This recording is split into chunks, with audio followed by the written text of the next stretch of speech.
Há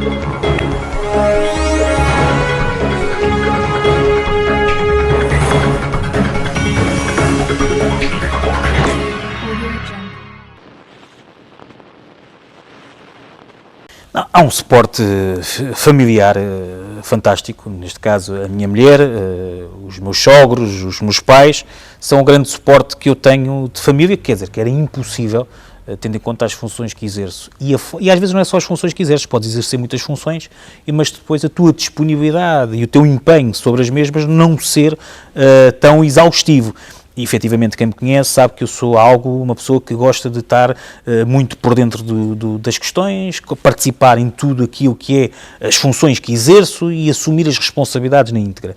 E isso, efetivamente, faz com que exista um prejuízo familiar, nomeadamente de tempo, e que é comatado, evidentemente, pelo aquilo que é o suporte que eu tenho familiar, que sem o suporte familiar era impossível exercer estas funções. Aliás, eu já diria que era impossível exercer a função da forma como eu exerço, só de Presidente de Junta, se não tivesse este suporte familiar, e é aí que as coisas estão salvaguardadas. Felizmente tenho um bom suporte familiar que me permite fazer esta gestão de horários difícil, como há pouco dizias, de segunda a domingo, muitas das vezes sem conseguir me sentar à mesa com a família para jantar, o que, por exemplo, aconteceu nos últimos dias, por 2 vezes seguidas, e a chegar a casa muito tarde e a ver a minha filha mais pequenita por vídeo, algumas das vezes, mas sim, é um suporte familiar que me permite ter esta dinâmica e poder exercer estas funções da forma como eu gosto de exercer, na sua totalidade.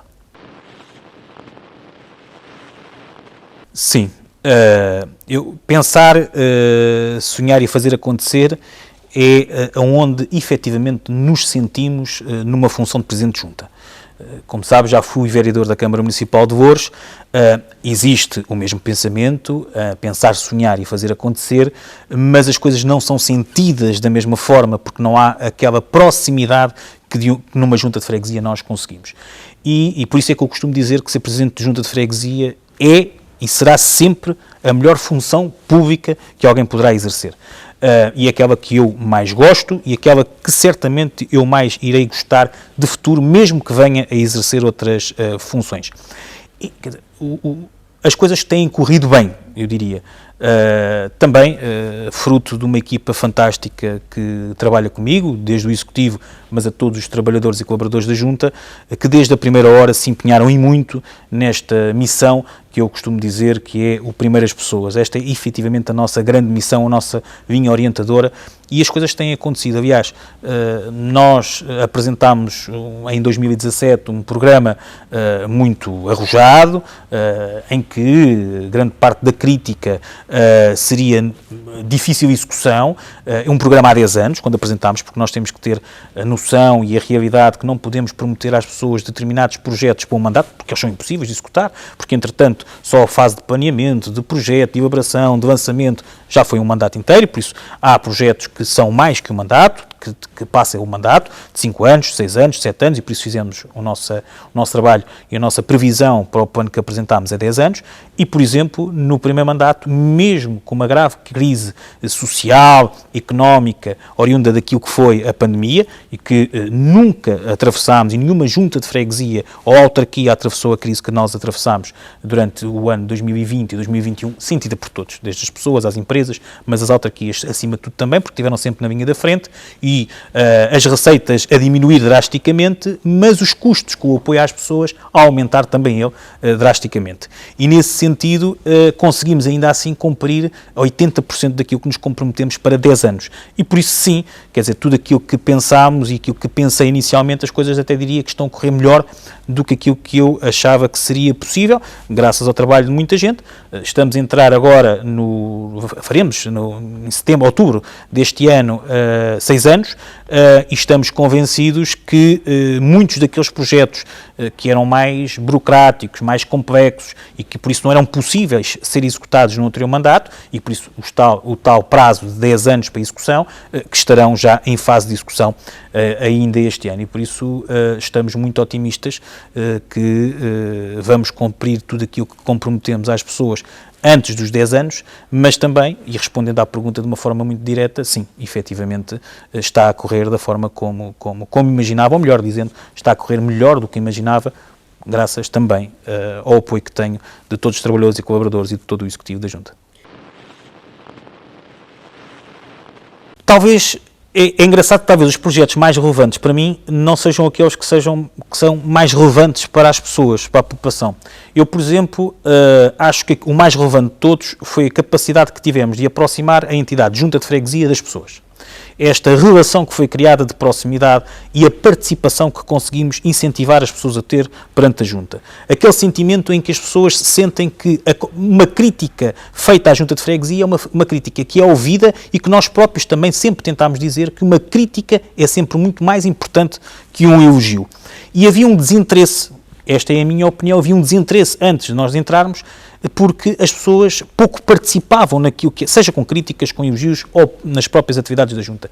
E esta capacidade que tivemos de aproximar as pessoas da Junta, esta para mim foi o melhor dos projetos que executámos até aos dias de hoje. E depois, há um conjunto de projetos que não são obras, mas que têm a ver com, por exemplo, com o espaço de envelhecimento ativo e saudável, o programa de envelhecimento ativo e saudável, o espaço de saúde e bem-estar, o programa Eu Sou o Futuro da Freguesia, que são programas que conseguem abranger toda a faixa etária da nossa população, que para mim são os meus olhos, como costumo dizer, porque são programas que têm imensas atividades e que faz com que exista uma dinâmica de comunidade brutal na nossa freguesia. Olhando se calhar mais para aqueles que são as obras que acabam por ser mais atrativas ou chamar mais a atenção da população, existem claramente alguns projetos que são importantíssimos e que estamos, aliás, em fase de iniciar a execução. O Parque Urbano da Portela Norte é um projeto que ninguém acreditava e que vamos começar a obra ainda este ano, que está em fase de execução do projeto final. A requalificação total do Jardim Público de Moscavide é estruturante, quer dizer, é uma reivindicação de décadas. O Parque de Estacionamento Subterrâneo e o Novo Mercado também está numa fase final para conseguirmos lançar novamente o concurso público da mesma, que é um concurso público de concessão, um dos projetos mais reivindicados há muitos e muitos anos por parte da população, e requalificar aquilo que são os terrenos ainda que se encontram sem qualquer tipo de uso na urbanização dos Jardins do Cristo Rei, nomeadamente com aquela zona de triângulo, com os jardins e a zona mais desportiva naquele terreno retângulo. Sobre os que executámos, quer dizer, nós executámos imensas obras, e obras que às vezes não têm grande dimensão, mas que são obras de utilidade e de utilização constante por parte das pessoas de melhoramento. Recordo-me, por exemplo, da via pedonal que fizemos, significativa na urbanização dos Jardins de Cristo Rei, da que fizemos em frente aos bombeiros na Portela, que era algo que há muitos e muitos anos era reivindicado por parte das pessoas que não havia uma zona pedonal para as pessoas atravessarem até à Fundação, por exemplo, Nossa Senhora da Purificação, ou aquelas obras que fizemos em Moscavide, desde a requalificação do Parque Infantil do Jardim Público de Moscavide, que foi uma guerra antiga, a recuperação do lago do Jardim Público de Moscavide, entre tantas outras obras que nós desenvolvemos. Eu não gosto de mencionar nenhuma em particular, e por isso mencionei aqui um conjunto delas, sabendo à partida que há aqui algumas que são efetivamente estruturantes e que irão ficar para aquilo que é os anos vindouros da nossa freguesia, como disse, o Parque Urbano da Portela Norte, o Jardim Público de Moscavide, a requalificação total, estes dois essencialmente, mas os outros também que há pouco referi. Nós, quando entramos, tínhamos uma situação caótica. Tínhamos duas possibilidades. Eu, quando entrei, passado 2 semanas, conto muitas vezes esta história, ainda nem acesso aos bancos tinha, ainda nem as assinaturas tínhamos em lado nenhum, e recebo a informação do Serviço Financeiro a informar que não tínhamos dinheiro para vencimentos. Isto 1 semana, 2 semanas após termos entrado. Bem, como devem calcular, acabado de chegar, acabado de entrar, fiquei chocado com a situação e teríamos que encontrar uma solução rapidamente para conseguir resolver. Aquilo que conseguimos resolver, como é evidente, as pessoas, os trabalhadores não podiam ficar sem os seus vencimentos, e fizemos aquilo que é um processo de adiantamento das receitas daquele ano, que também não faltava muito. O problema também foi esse depois, porque nós entramos em novembro, inícios de novembro, e depois tínhamos só o dezembro, não é? E fizemos o adiantamento da receita de dezembro para conseguir pagar os ordenados no mês os ordenados, neste caso, e os subsídios no mês de novembro. Logo à partida percebemos que iríamos ter grandes dificuldades de futuro. Sentámos-nos e tomámos uma decisão em que foi muito programático, que é, ou nós estamos para e arriscamos, ou então não arriscamos e nada vamos fazer. Há uma coisa que eu sempre disse: nós comprometemos com a população com um programa. As pessoas votaram num programa.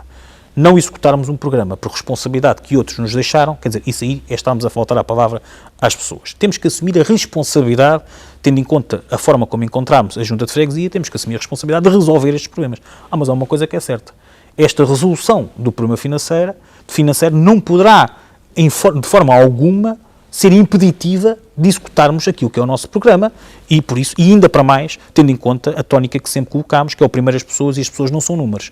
E sendo que as pessoas não são números, teríamos que conseguir conciliar estas duas situações.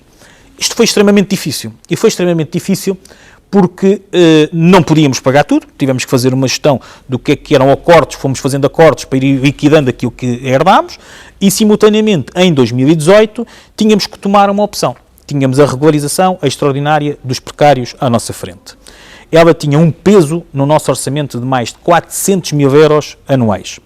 E a decisão era, estas pessoas, nós, só para dar uma nota, quando entramos, cerca de 50% das unidades de trabalho da Junta de Freguesia eram precárias. Apenas não chegava a 50% de trabalhadores que tínhamos com vínculo estável, nomeadamente no quadro.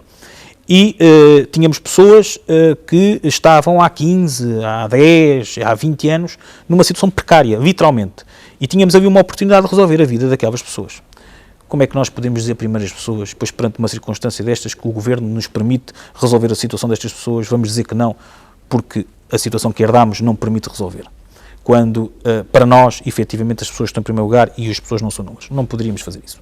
E aqui tivemos a solidariedade de todas as bancadas e de toda a oposição e entendemos avançar.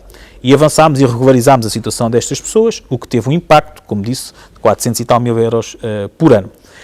Se a situação era má, aliás, muito má, melhor não ficou a aumentar a despesa desta forma. Por isso teríamos aqui que seguir o nosso caminho, resolvendo o problema que outros nos deixaram, mas sem colocar em causa a execução do nosso programa. Sabíamos que, à partida, tínhamos que aumentar as nossas receitas. Nós tínhamos, quando entramos, um orçamento de 2 milhões de euros, executados, números redondos. Temos hoje uma previsão para 2023 de quase 4 milhões de euros. Duplicámos a receita.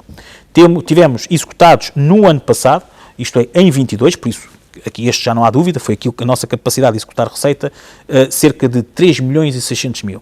Vejamos, aumentámos em mais de 1 milhão e 600 mil entre 2017, com aquilo que herdámos, e até o momento. E este foi o caminho. Foi continuar a trabalhar para o aumento da receita, resolvendo o problema que outros nos deixaram, mas sem colocar em causa aquilo que é a execução do nosso programa. E é isto que temos feito.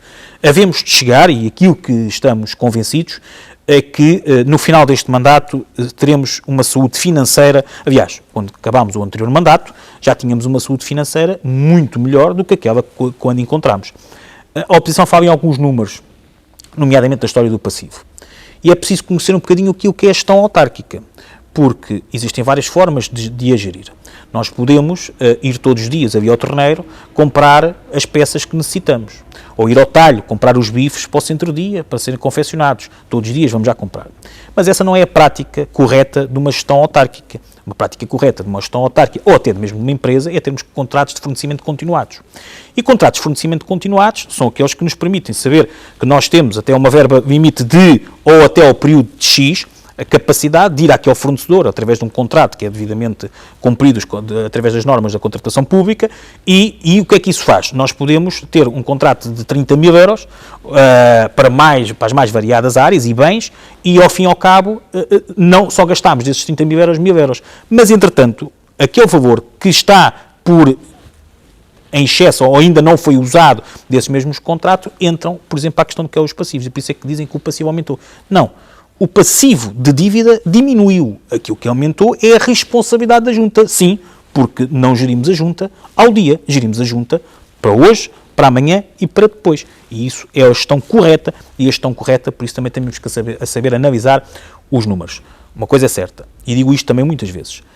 Se tivéssemos entrado com a conta a zero, isto é, sem dinheiro, mas também sem dívidas, seríamos talvez hoje, até pela dimensão e o aumento significativo da nossa receita, a Junta de Freguesia do Concelho de Louros com melhor saúde financeira. Bem, disso eu não tenho dúvidas nenhumas e por isso continuaremos a fazer o nosso trabalho. Fomos a Junta de Freguesia que mais aumentámos as receitas nos últimos tempos, receita própria, é esse o nosso trabalho, continuar a resolver aquilo que outros nos deixaram e aquilo que foi consequência daquilo também que os outros nos deixaram, e por isso aquilo que estamos convencidos é que temos hoje uma capacidade financeira boa, mas estamos em crer que iremos chegar ao final deste mandato com uma saúde financeira muitíssimo boa, mas fechámos o último mandato melhor do que aquilo que iniciámos.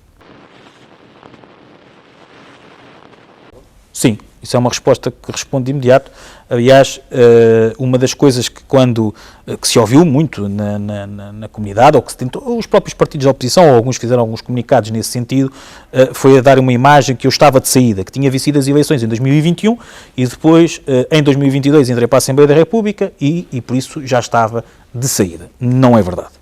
E não é verdade, e por isso, desde logo, aliás, eu só assumi estas funções na Assembleia da República e disse-o sempre que assumia em acumulação de funções, porque é possível, em acumulação de funções com a Junta de Freguesia, porque de outra forma não assumiria funções na Assembleia da República. Digo isto muitas vezes, se fosse incompatível as duas funções, eu hoje não seria deputado e seria Presidente de Junta. E por isso também eu assumi logo à partida que, para que não houvesse cá especulações erradas, que seria candidato nas próximas eleições. Irei me candidatar dentro daquilo que é o quadro legal, das limitações de mandato que atualmente existem, mas irei-me candidatar e, por isso, nas próximas eleições, e se a população confiar, voltar a reconfiar naquilo que é o projeto que irei apresentar e do trabalho que estamos a executar, cá continuarei este mandato e, se Deus quiser, se tiver saúde e se as pessoas confiarem em nós, por mais 4. Sim, é diferente. Eu digo também muitas vezes que se não fosse Presidente de Junta seria, talvez não me sentisse concretizado enquanto deputado. O que é que isto quer dizer? É que a minha função de autarca e de Presidente de Junta é aquela que, na minha opinião, me permite ter a informação toda necessária para eu ser um melhor deputado. Eu acho que todos os deputados, isto não é uma crítica a ninguém em particular, é a minha opinião, deveriam passar pelas autarquias, deviam ser autarcas antes mesmo de ser deputados, para poderem, quando na Casa da Democracia, onde ali se consegue decidir muito daquilo que é a vida das pessoas, poderem efetivamente ter o conhecimento dos reais problemas das pessoas e aquele sentimento da proximidade, a humildade, a conversa do dia-a-dia, não a conversa populista do café, que muitas das vezes que é feita nem no café estas pessoas frequentam, mas a conversa daquilo que são o sentimento real das pessoas. Eu acho que, sem dúvida, se não fosse autarca, não me sentiria concretizado enquanto deputado. Sou deputado porque sou autarca. Esta é a resposta, se calhar, mais adequada.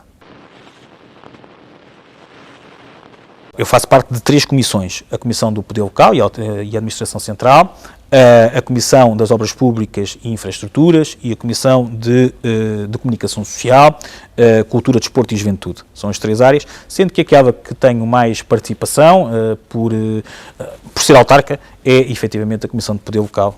Essa é aquela que tenho uma maior participação, até porque é aquela onde eu consigo fazer algo ou fazer a diferença e também conseguir afirmar aquilo que são as ideias que eu tenho enquanto autarca, que podem melhorar a vida das pessoas e melhorando aquilo que é a capacidade de gestão das autarquias, permite efetivamente melhorar a vida das pessoas de forma direta, porque o melhor investimento público que se pode fazer é nas autarquias, porque esse chega efetivamente de uma forma muito mais próxima e muito mais direta às pessoas e por isso essa é aquela que eu tenho mais trabalhado nos últimos tempos. Isso é verdade.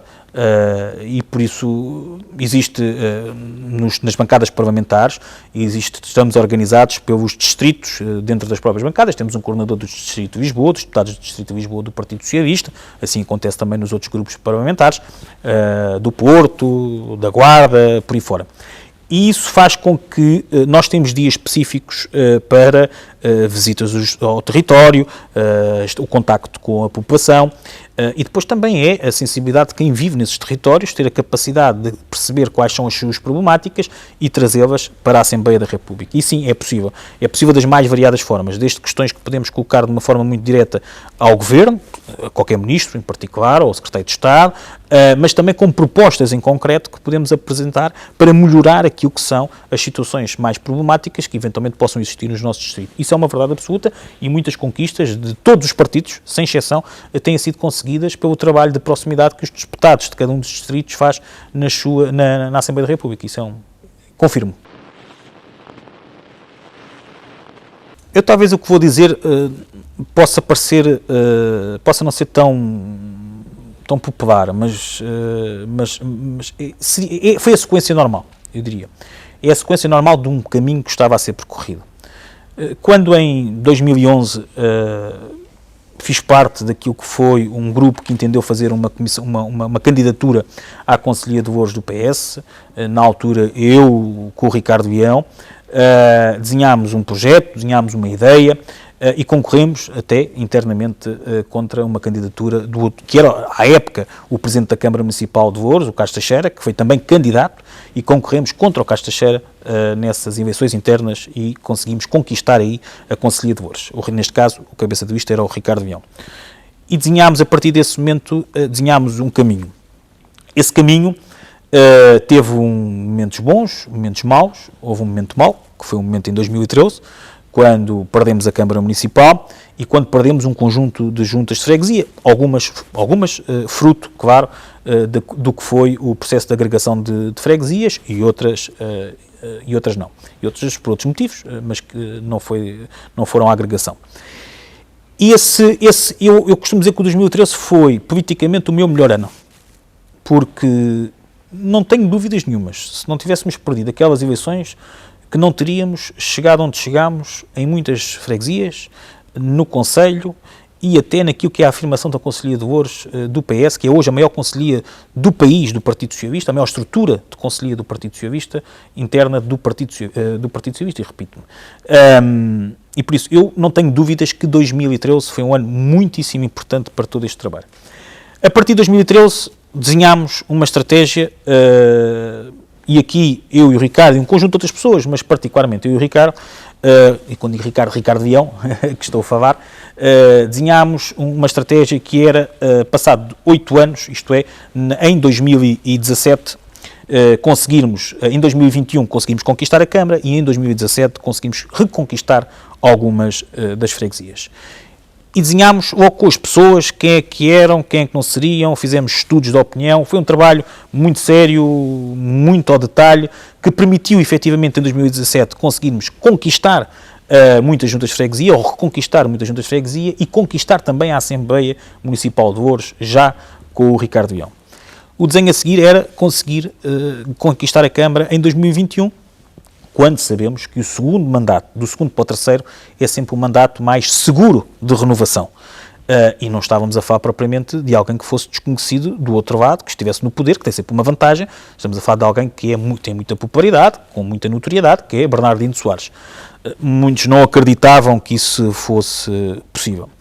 E eu até costumo dizer muitas vezes, e talvez não fosse mesmo, se em determinada altura a gestão de Bernardino não se vira de uma forma inexplicável contra as juntas de freguesia, nomeadamente as juntas de freguesia do PS, talvez hoje Bernardino Soares ainda fosse Presidente de Câmara. Eu não tenho dúvidas nenhumas que um dos fatores que derrubou Bernardino Soares foram as juntas de freguesia e a forma como ele lidou com algumas juntas de freguesia e em particular com as juntas de freguesia do PS. E quando, como disse, em 2013 desenhámos isto, já tínhamos desenhado uma sequência daquilo que queríamos para os próximos anos. E nesse sentido, assim o fizemos, e por isso a sequência normal seria, a seguir ao Ricardo, eu assumir essa responsabilidade, tendo em conta que tínhamos sido nós os responsáveis de todo o projeto que ali desenhámos, entre outras pessoas, com outras pessoas, e por isso teria que assumir essas responsabilidades. O Ricardo Vião nunca me deixaria que fosse de outra forma, e por outro lado era uma sequência interna daquilo que já tinha vindo a fazer, que era natural. Estranho que seria, se calhar, para os militantes, se eu não me tivesse candidatado nestas últimas eleições à Conselhia. Às vezes há alterações internas no PS e depois acaba por se estender, tendo que se bater ali com algumas eleições, se houver eleições antecipadas em algum lado, acaba por se estender por mais um ano. Essa flexibilidade existe estatutariamente, mas são 2 anos. Dizer que, efetivamente, ainda agora, esta nota da representatividade em termos de freguesias do Partido Socialista, só para percebermos em termos de população, as freguesias do Partido Socialista representam cerca de 80% do eleitorado do Conselho de Louros. E esta é uma estratégia que efetivamente tem que ser seguida em conjunto com a gestão da Câmara. A nossa estratégia é simples. Por um lado, segurar as freguesias e conseguirmos melhorar os resultados nas freguesias na qual já somos poder. E por outro lado, conseguir reconquistar ou conquistar freguesias na qual já fomos poder no passado ou que nunca fomos poder. Esse é o propósito. Sempre a base está nas freguesias, na estratégia do PS em Louros. E não só consolidarmos aquilo que foi o resultado eleitoral para a Câmara Municipal, mas estamos convencidos que conseguiremos, se calhar, nestas próximas eleições, cumprindo tudo aquilo que temos para cumprir, porque temos que cumprir com aquilo que as pessoas confiaram em nós e que nos comprometemos com as pessoas, estamos convencidos que vamos melhorar o resultado da Câmara Municipal. E por isso, para as próximas eleições autárquicas, é isto, melhorar o resultado para a Câmara Municipal e melhorar e conseguir confirmar e consolidar as freguesias que somos e melhorar o resultado das freguesias que já somos poder e conquistar ou reconquistar as demais freguesias. Para já, eu diria que é esta forma. Agora, contudo, a atividade do PS Conselhia é muito mais do que a estratégia autárquica, desde logo naquilo que é a monitorização, o trabalho em articulação entre todas as freguesias em que somos poder, com a Câmara Municipal, com a Assembleia Municipal, porque nós não somos cordeirinhos. Estarmos no poder da Câmara não quer dizer que tudo aquilo que a Câmara decida fazer, ou os seus vereadores decidam fazer, que estamos de acordo. Não, isto não funciona assim dentro do PS. Para já há uma grande articulação na estratégia com a Câmara Municipal e com as demais juntas de freguesia. Isto é, as grandes decisões que são tomadas na Câmara Municipal são articuladas e confirmadas pela estrutura do PS local. E por isso este trabalho de coordenação autárquica e de coordenação concelhia, eu diria que é aquele que é o diário, porque é importante não só ao nível do que é a articulação entre todas as autarquias dentro do Conselho de Louros, juntas de freguesia e Câmara Municipal e a estratégia da Câmara Municipal, mas também naquilo que é a perspectiva, porque temos que começar já a trabalhar, já estamos a trabalhar naquilo que são as freguesias que não fomos eleitos. O que eu costumo dizer, as eleições começam no dia a seguir, a campanha começa no dia a seguir às eleições autárquicas e é esse o nosso caminho e é isso que queremos continuar a fazer. Olha, desde logo que deixássemos de ser conhecidos pela periferia de Lisboa. Bem, isso aí era logo à partida uma das coisas que nós temos que efetivamente combater, porque não somos. Nós, Louros, e aqui a Câmara adotou um novo slogan, e bem, estamos efetivamente no centro do que é esta dinâmica toda, pelas plataformas logísticas, pelas vias estruturantes que temos, estamos no centro. E é esse o caminho que nós temos que deixar de ter. Temos que afirmar Louros enquanto Louros, e não Louros enquanto um território vizinho ou um concelho vizinho de Lisboa. Isso aí, essa é a grande marca e aquilo que eu gostaria que efetivamente acontecesse e que fosse Louros. Eu nem diria daqui a 10 anos, até menos, espero que essa afirmação aconteça em menos tempo. E depois, não podemos também ser só um dormitório. Temos que, porque há algumas freguesias, ou Louros, enquanto esta imagem que foi sendo criada de periferia, tornou-se aqui um bocadinho quase o dormitório de quem trabalha em Lisboa, quer dizer, também não pode acontecer isso. E uma coisa está relacionada com a outra, contudo, nós temos que continuar a apostar naquilo que é a nossa centralidade. E, através da atração de novas empresas, no contexto atual da modernização administrativa, naquilo que é a digitalização, nós temos um potencial em termos de conseguir capacitar o nosso concelho com empresas novas, tecnologicamente avançadas, que poucos concelhos do país têm. E é este o caminho que nós temos que salvaguardar. Mas também temos que ter aqui também esta evolução. Esta evolução não é possível fazermos sozinhos e isolados. Porque, por exemplo, os transportes públicos, para conseguirmos crescer e fazer esta afirmação, precisamos de ter efetivamente um transporte público intermunicipal, um transporte público da área metropolitana de Lisboa. Desse um avanço agora significativo com a Carris metropolitana, mas é possível, tem que se fazer mais. Quer dizer, nós não podemos ficar satisfeitos com aquilo que temos ainda pela frente previsto para o metropolitano, ou para o metro, neste caso, se quisermos, seja o metro de superfície, seja o metro subterrâneo. Temos que conseguir ir muito mais além para tornar efetivamente este território não como um território vizinho do Concelho de Louros, do Concelho de Lisboa, mas sim um território central da área metropolitana de Lisboa. E temos um potencial único para isso, compete-nos a nós fazermos o nosso trabalho. E acho que este trabalho não é só em termos de infraestruturas, da capacitação de novas empresas, vai muito mais além que isso, vai muito mais além até daquilo que é a nossa mensagem, a nossa forma como comunicamos, a nossa forma como nos afirmamos junto das demais entidades, do próprio Governo. E acho que aqui o Ricardo Leão tem as condições que se calhar poucos teriam neste momento de conseguir fazer essa afirmação. Pela experiência que ele tem, enquanto autarca, mas também enquanto político e o reconhecimento que tem, seja internamente no PS, seja também com os seus pares na área metropolitana de Lisboa e até na própria Associação Nacional de Municípios. Não é por acaso que ele hoje faz parte da direção da Associação Nacional de Municípios, e isso também permite dar um outro estatuto e conseguirmos catapultar a imagem que nós queremos de Voos.